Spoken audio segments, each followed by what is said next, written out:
नमस्कार, आप देख रहे हैं न्यूज़ 24। मैं हूं आपके साथ शीतल राजपूत। यूपी में 2022 के विधानसभा चुनाव से पहले नया ट्विस्ट। 2017 में बीजेपी के साथ थे ओम प्रकाश राजभर, अब साइकिल पर सवार हो गए हैं। अखिलेश और राजभर ने मऊ में अपना शक्ति प्रदर्शन किया। अखिलेश की रणनीति से बीजेपी को झटका तो लगा ही, ओवैसी को भी गहरा झटका लगा है। ऐसे में सवाल यह है कि ओवैसी और राजभर की दोस्ती के मायने क्या है, इस रिपोर्ट में समझने की कोशिश करते हैं।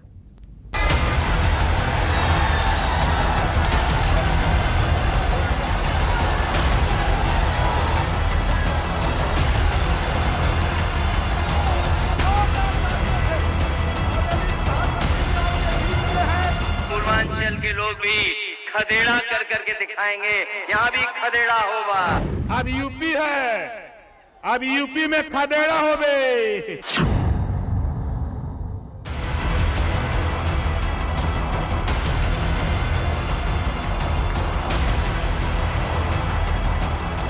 यूपी में कुछ परिवारवादियों का तो खूब भला हुआ। सपा की सरकार के समय इन आतंकवादियों के मुकदमे वापस होते थे। हमारी पूरी कोशिश यही है कि दोबारा उत्तर प्रदेश में बीजेपी की सरकार ना बने।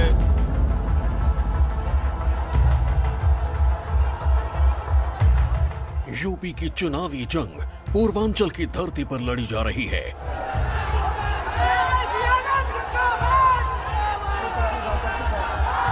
मोदी, योगी, प्रियंका गांधी और अखिलेश यादव का पूरा फोकस पूर्वांचल पर है, जहां बीजेपी संजय निषाद के साथ गठबंधन करके तमाम विकास योजनाओं का शिलान्यास कर रही है। वहीं समाजवादी पार्टी ने ओम प्रकाश राजभर के साथ दोस्ती करके बीजेपी को टक्कर देने की रणनीति तैयार की है।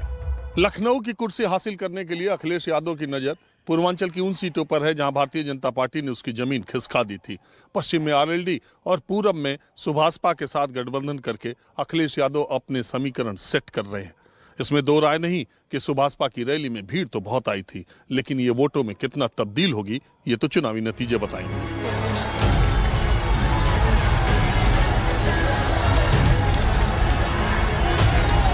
चुनाव से ऐन वक्त पहले हुई नई दोस्ती का ये पहला ट्रेलर है, जब सुहेल देव भारतीय समाज पार्टी के 19वें स्थापना दिवस के मौके पर मऊ में महापंचायत का आयोजन किया गया था। इस मौके पर पार्टी के अध्यक्ष ओम प्रकाश राजभर के साथ समाजवादी पार्टी के अध्यक्ष अखिलेश यादव भी मौजूद रहे। मंच पर दोनों नेताओं की जुगलबंदी पूर्वांचल के समीकरण को अपने पक्ष में करने में जुटी थी। सुहेल देव भारतीय समाज पार्टी ने और उनके राष्ट्रीय अध्यक्ष ओम प्रकाश राजभर जी ने दरवाजा दिखाया था भारतीय जनता पार्टी को।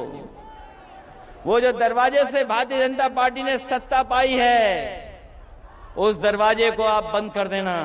अगर आप बंद कर दोगे तो भारतीय जनता पार्टी का सफाया हो जाएगा। अब जितना भारतीय जनता पार्टी का नेता गांव में आवे तो उनसे पूछा कि जाए अपने नेता से पहले महंगाई कम करा के आवा, तब वोट का बात करा, और नहीं तो ओम प्रकाश राजभर का फौज हो, अखिलेश यादव जी का फौज हो, ये फौज से टकराने की हिम्मत अब मत करना। अखिलेश और राजभर की जोड़ी का अभी तो ये छोटा सा ट्रेलर है। जैसे जैसे 2022 की चुनावी फिल्म आगे बढ़ेगी, थ्रिलर और सस्पेंस भी सामने आएगा। आज पूर्वांचल के राजनीतिक समीकरण पूरी तरह से बदल चुके हैं। ऐसे में अखिलेश बीजेपी की रणनीति पर आगे बढ़कर 2022 की जंग में आगे बढ़ रहे हैं, क्योंकि 2017 में बीजेपी ने छोटे दलों का साथ लेकर सत्ता हासिल की। राजभर और अनुप्रिया पटेल की पार्टी ट्रंप कार्ड साबित हुई थी। इस बार अखिलेश राजभर से दोस्ती करने में कामयाब हो चुके हैं। अखिलेश राजभर के गठबंधन से कई सीटों के समीकरण बदल गए हैं। अब ओम प्रकाश राजभर और जनवादी पार्टी सोशलिस्ट के संजय चौहान के साथ गठबंधन कर अखिलेश यादव सत्ता में वापसी की उम्मीद लगा रहे हैं। कि अगर बंगाल में कुछ हुआ है तो यहाँ के लोग भी और पूर्वांचल के लोग भी खदेड़ा कर करके दिखाएंगे, यहाँ भी खदेड़ा होगा। बंगाल में खेला होबे का नारा लगल रहल, का लगल रहल? बंगाल में खेला होबे का नारा लगा, और दीदी ने ऐसा खेला किया कि भारतीय जनता पार्टी चारों खाना चित हो गई, लौट करके लोग दिल्ली चले गए। अब यूपी है, अब यूपी में खदेड़ा होबे। यूपी में दोबारा कमल खिलाने के लिए बीजेपी भी पूर्वांचल में पूरी ताकत झोंक रही है। प्रधानमंत्री मोदी और मुख्यमंत्री योगी के लगातार दौरे हो रहे हैं और तमाम विकास योजनाओं के तोहफे दिए जा रहे हैं। ऐसे में अखिलेश और राजभर की दोस्ती बीजेपी को भी खटकने लगी है। सपा से और राजभर का दूर दूर तक रिश्ता नहीं। हमेशा राजभर का सपा ने शोषण किया है, कभी टिकट भी नहीं दिया एक विधानसभा का, कुछ भी नहीं दिया है। इसलिए वह ओम प्रकाश राजभर कुछ भी मिल जाए, लेकिन एक भी राजभर का वोट सपा को नहीं मिलेगा। वैसे तो 2022 के मुकाबले में कई दिग्गज हैं, लेकिन बीजेपी समाजवादी पार्टी को ही अपना सबसे बड़ा सियासी दुश्मन मान रही है, क्योंकि अखिलेश ने उसके पुराने साथी के जरिए राजभर वोटों पर डांका डालने की कोशिश की है। एक अनुमान के मुताबिक यूपी में राजभर समुदाय के लोग करीब 2% हैं। बात करें पूर्वांचल की तो यहाँ पर 8% राजभर हैं। अखिलेश यादव को यह अच्छी तरह से पता है कि अगर यूपी की सत्ता में आना है तो पूर्वांचल के गणित को ठीक करना ही होगा। इसके लिए उन्होंने बीजेपी के ही सियासी फार्मूले को हथियार बनाकर उसी के खिलाफ इस्तेमाल करने का दांव चल दिया है।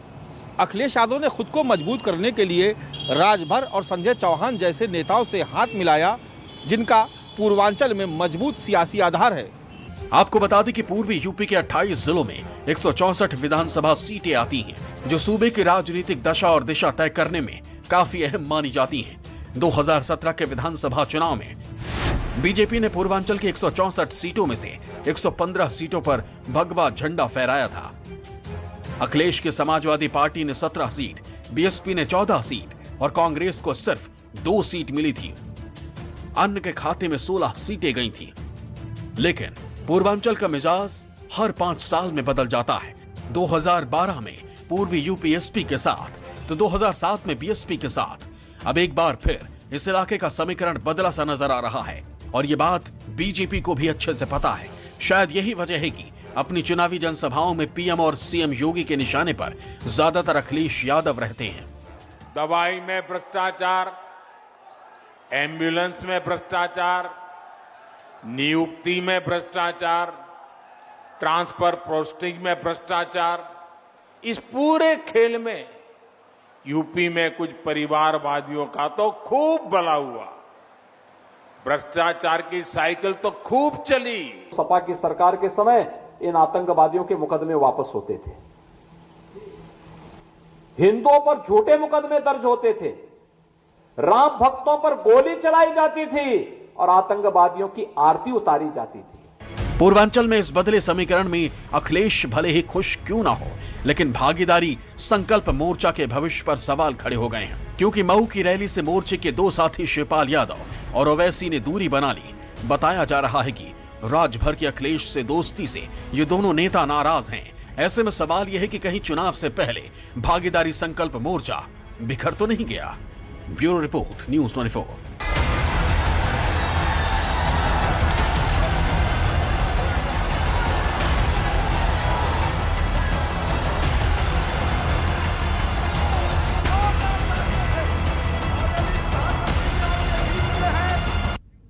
यूपी चुनाव पर इस खास पेशकश में इतना ही।